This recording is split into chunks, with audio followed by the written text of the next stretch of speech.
Fiance cheated on me tonight after 10 years. Never felt like this before. I'm still in shock. I don't know when it's going to properly hit me. I've been with her for 10 years, since I was 20 and she was 17. We met young and grew up together, moved cities, built memories, loved each other with so much passion. I can't help but blame myself. I'm really introverted and that trait just became stronger over the years as I got comfortable with her.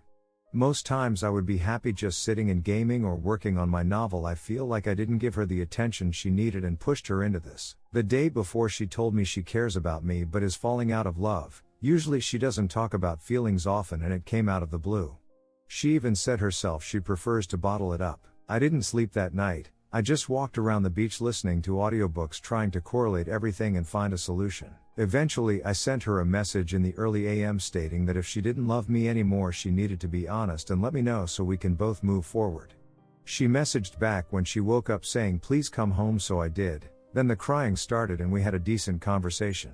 I offered her one of my Valiums and suddenly she was back to her normal self and my heart lifted with hope. Later in the day, she said she wanted to go for a walk. She went to the pet shop, a comfort place, and sent me photos of all the birds and cats.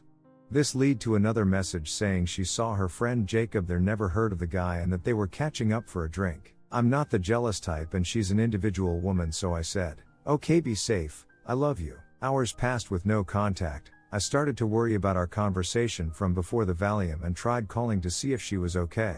Here is where I did the wrong thing, but I guess I'm glad I did. I went on her Facebook because she'd left her laptop open at home. All through it was her and her best friend talking about how she's with this Jacob guy and not going beyond third base, like that's the cutoff point for cheating. They were laughing about it and hyping up the scenario in the messages like it was something empowering. I've never seen this side of her in my life and it's shifted my whole perception of reality, trust and love.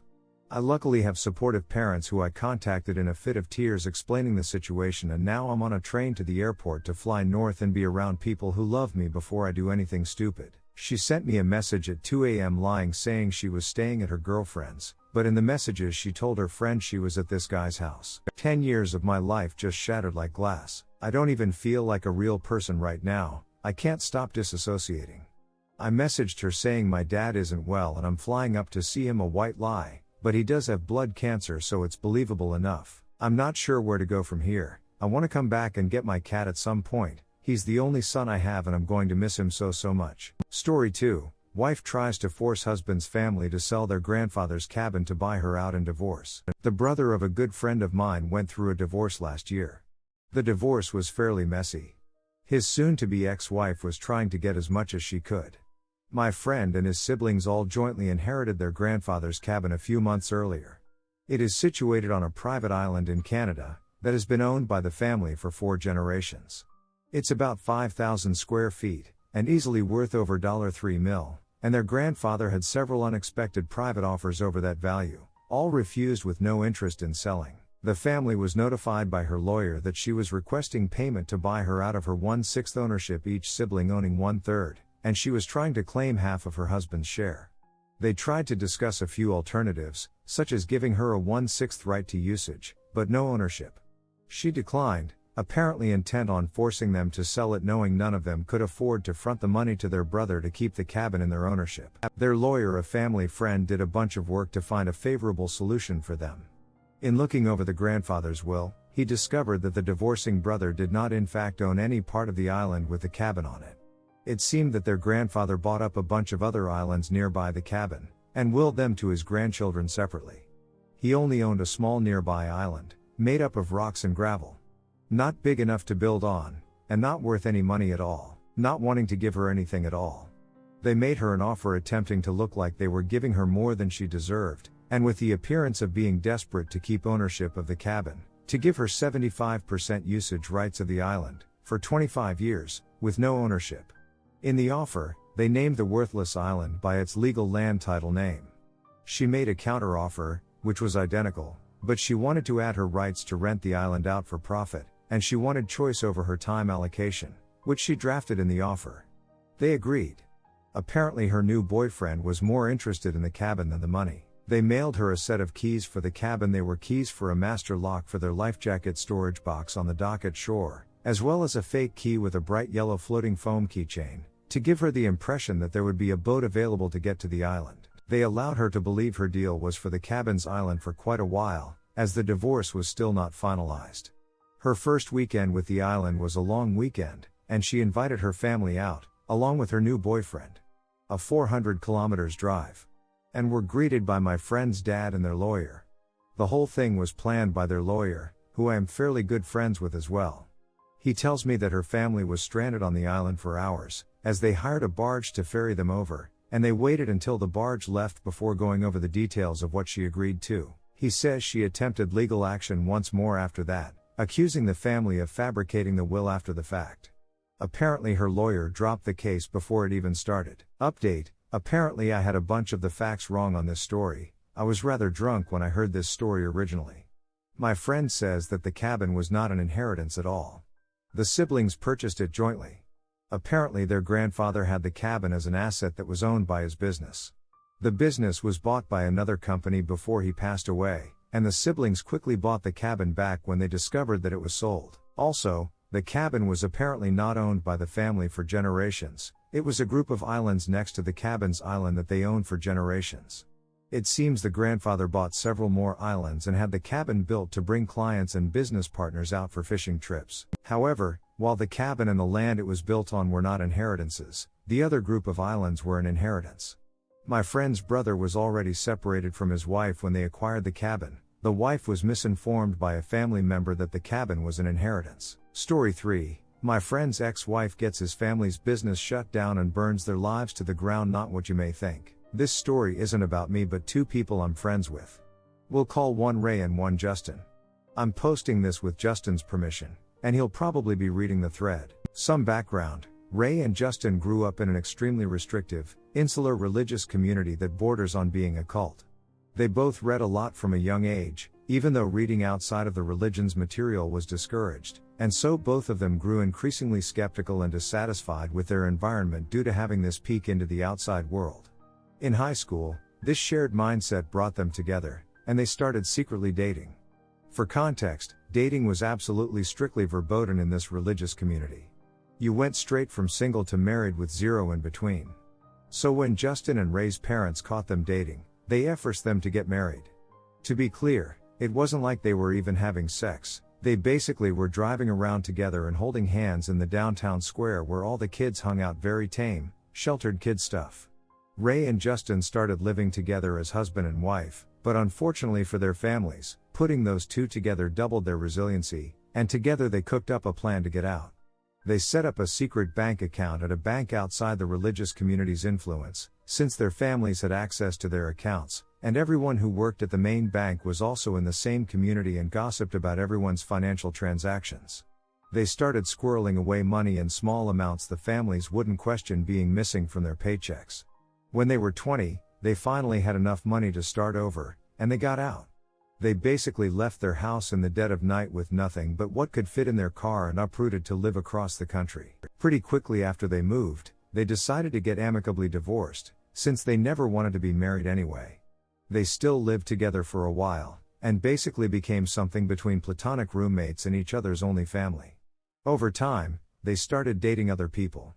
Some partners were scared off by the weird relationship between them, but most got it, and understood that Justin and Ray had basically bonded though mutual trauma. I also met both of them during this time, and we became close friends. This whole time, both their families and other members of their community were relentlessly harassing them. People were showing up at their house at all hours, and they had reason to believe people were trying to steal their identities over the years, though they'd fortunately both put a freeze on their credit, so nothing ever came of it. Then Justin had a bad accident. A really bad accident. He was on his bike and a car blew through a stop sign without slowing down and plowed right into him. He had to be rushed to the hospital and landed in the ICU. Ray was his emergency contact, and I was with her and some other friends when she got the call. I immediately drove her to the hospital with a couple of other people, and she was melting down understandably. The hospital staff wouldn't let us all in when we got there, but they let Ray in.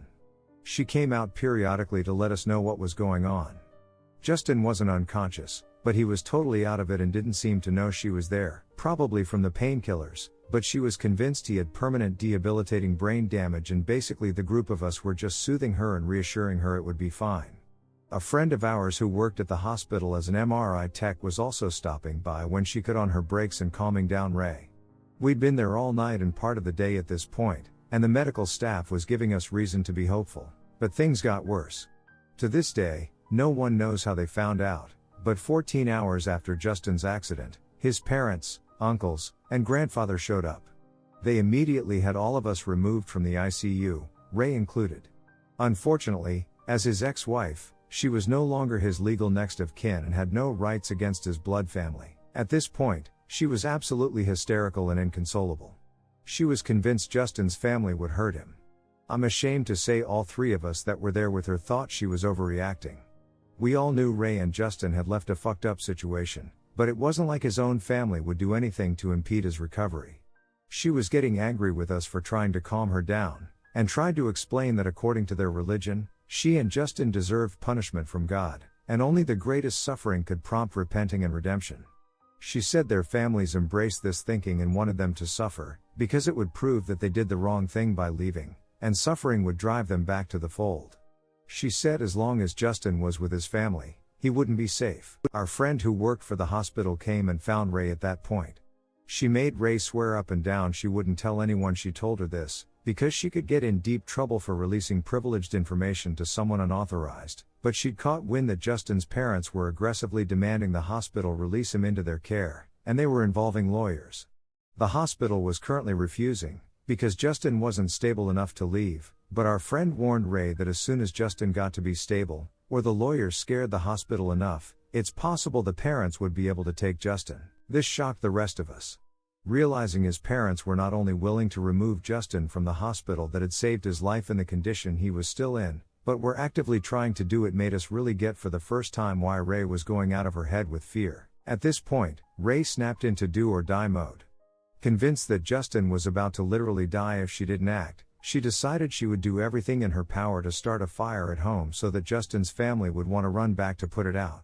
And this wasn't too hard, because she had a lot of dirt on the whole community she came from. Like a madwoman, she started blowing the whistle all over Justin's family. She called the IRS's fraud hotline and detailed all the ways that the family business was committing tax fraud. She submitted an ATF tip about how that same family business was illegally selling firearms without a license and without following any of the proper protocols, and was knowingly selling guns to scene-victed felons. She reported one of Justin's uncles for owning several guns as a scene-victed felon. She also reported Justin's mom's unlicensed daycare business, which was apparently extremely shady, including having over 30 children packed into one house, with Justin's mom as the only adult and many of the childcare duties being farmed out to Justin's 12 and 14-year-old sisters. She called CPS on Justin's uncles and his parents for keeping their children out of school, and for physical abuse in one uncle's case. In all of these reports, she provided extensive details. She finished her calls and emails, and then she waited. We all waited for several hours, and nothing happened. Then, miraculously, Justin became lucid enough to understand what was going on and make his own decisions, and he kicked his family out again. From there began a slow but steady path to recovery. In all the relief and excitement to see Justin on the mend, we'd almost forgotten about Ray's campaign of desperation, until a couple of weeks later, when the screaming voicemails started pouring into both of them. First, the business was being investigated by the IRS, then it was being investigated for illegal firearms dealing. Then the daycare was getting investigated. At first, Ray felt a little guilty, but then she was like, you know what? No regrets. They would have killed Justin. From what they've been able to piece together in the year and a half since this happened, the business has gone under, and the daycare is shuttered. The uncle is 6 months into a new 5-year prison sentence for firearm possession. CPS investigated, which scared the poop out of the family, but nothing really came of it, which is especially sad in the case of the cousins being physically abused. That said, the parents are now too scared to keep the kids home from school, and with the unlicensed daycare shut down, the mom's not exploiting her daughter's labor anyway, so she has no incentive to keep them home. So Justin's little siblings are at least getting their education. Justin and Ray are both happy and thriving. Justin unfortunately will never fully recover from the accident. He has some permanent neurological damage that results in tremors. But he's pumped to be alive, he can work a full-time job, he can still be pretty physically active, and as far as I'm concerned, he wins. Edit, Thank you for the gold and platinum, anonymous Redditors. It's unnecessary, but very appreciated. Edit 2. Sorry, I can't answer any questions about what the religious group cult is, even the PM'd ones. Justin really doesn't want this post coming back to haunt him and Ray IRL, and I feel like I've already probably said more than I should have about it. An update on Justin and Ray, 3 years later. I posted a few years ago. I occasionally get PMs on this account from people wanting to know how Justin and Ray are doing. I doubt many people will see this, since I'm just posting on my Reddit profile instead of in a subreddit, but I wanted to share this for the benefit of anyone still checking in on the original post. Justin gave me the go-ahead to post an update, since a lot has happened since then. Sorry in advance for how long this ended up being. So, to recap, in early September 2017, Justin got in a bad bike accident, and his family came out of nowhere, despite Justin and Ray being no contact with them, and tried to have him removed from the hospital where he was receiving care. Ray freaked out and blew the whistle on a bunch of illegal poop that was happening in both their families of origin. Not a whole lot came of it, to be honest, once the heat blew over. The biggest effect was that Justin's uncle went to prison for the family business illegally selling handguns, but he's been out now for a while on parole. It sounds like Justin's mom is back to her old shenanigans running an unlicensed daycare out of her home. For context, the religious group Justin and Ray come from basically run their town, and these things are all extremely common there. No one properly documents firearm sales because Second Amendment. Many members of this religious group are felons and still own guns again, I guess, because Second Amendment. Businesses are frequently run outside of proper licensure and regulations, with rampant tax avoidance and tax fraud because they answer only to the laws of God. And children are often exploited for their labor and generally neglected, not treated well. Probably in part because it's common for couples to marry very young and then have 5+ children. Justin is one of 3 children, which is considered an unusually small family. So since I last posted in March of 2019, of course, a lot has happened in the meantime. Ray and her girlfriend got engaged at the end of 2019 and were planning their wedding for early fall 2020. When the pandemic happened, they ended up doing a small outdoor elopement that summer instead, with about 10 witnesses, including me and a few others from our core friend group who Justin and Ray refer to as their chosen family. Justin got ordained online through the Universal Life Church and performed the ceremony. It was an awesome day. Ray's family upped their harassment considerably between her engagement and the wedding. Members of their religious order who live in our city were showing up at her house to try to talk to her.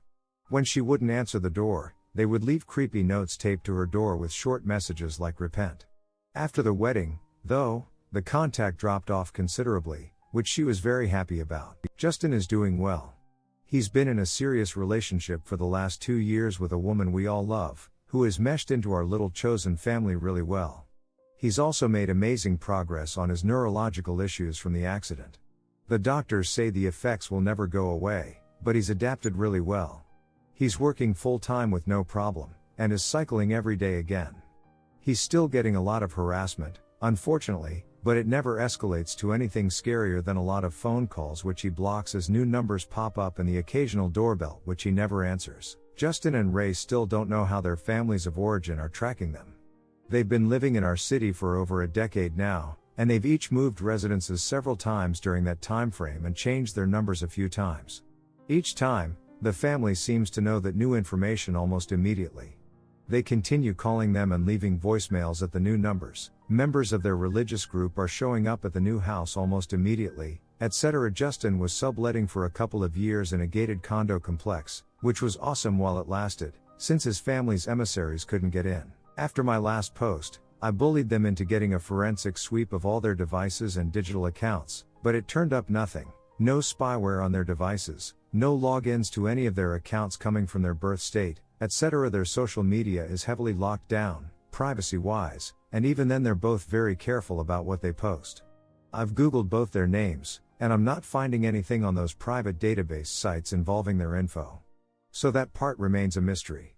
I still welcome ideas on how their families are tracking them. The biggest update, though, is that Justin and Ray have become an informal lifeline out of their creepy hometown, which has been really cool to see.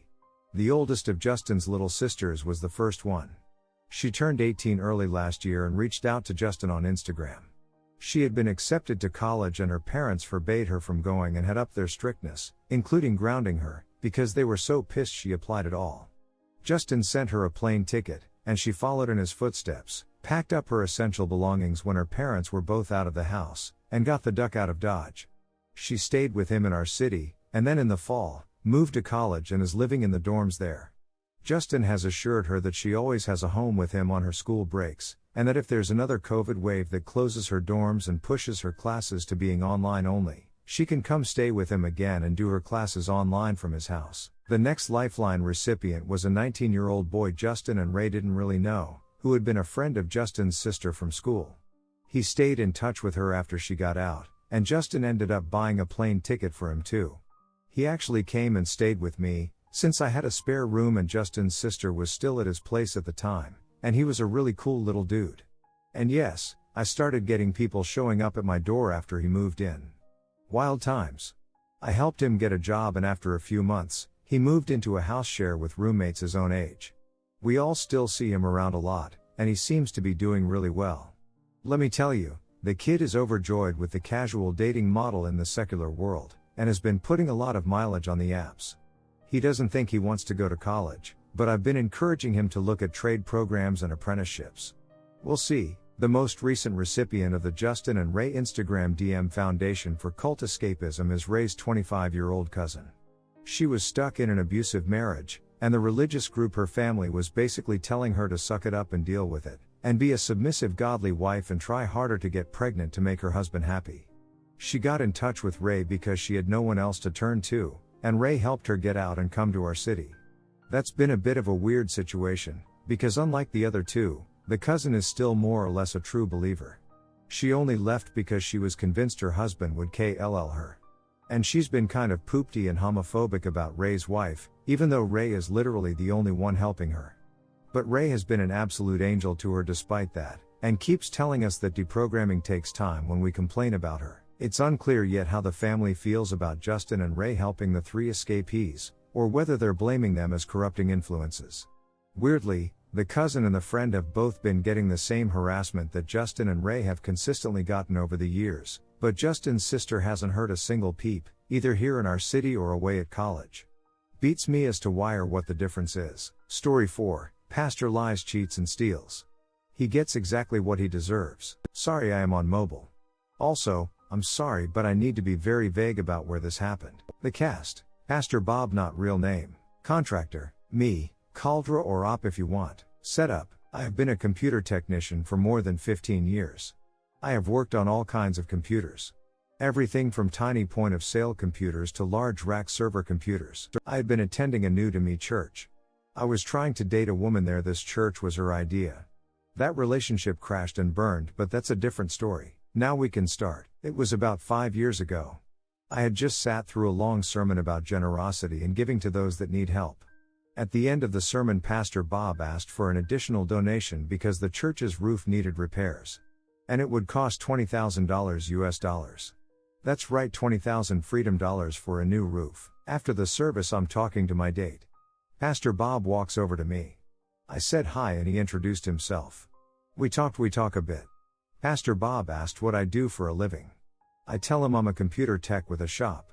As I'm telling him, I have a feeling he already knows what I do. Pastor Bob asks me to have a look at his laptop. It's being very slow, so I agree. I turn the laptop on and I hear a clicking noise. This clues me in it's probably the hard drive. But I can still access the data. This is a good thing because it means I can probably recover the data. So, I tell Pastor Bob the hard drive is dying and it needs to be replaced. I also tell him I can probably recover the data. Pastor Bob asked how much it would cost to fix. I tell him for most people I would charge around $250. However, I feel I can donate my time, so I would just need $60 for a new hard drive. Pastor Bob agrees, so I write up an invoice. New hard drive $60, labor $0, data recovery $0, and 2 to 4 days for repair. Pastor Bob signed the invoice. Thus, I take the laptop to my shop. I open the laptop. HP, why do you use so many screws and clips? I get the hard drive out and connect it to my recovery rig. I set up the recovery to clone the data to a new hard drive. But not the new one for the laptop. A high-end storage drive.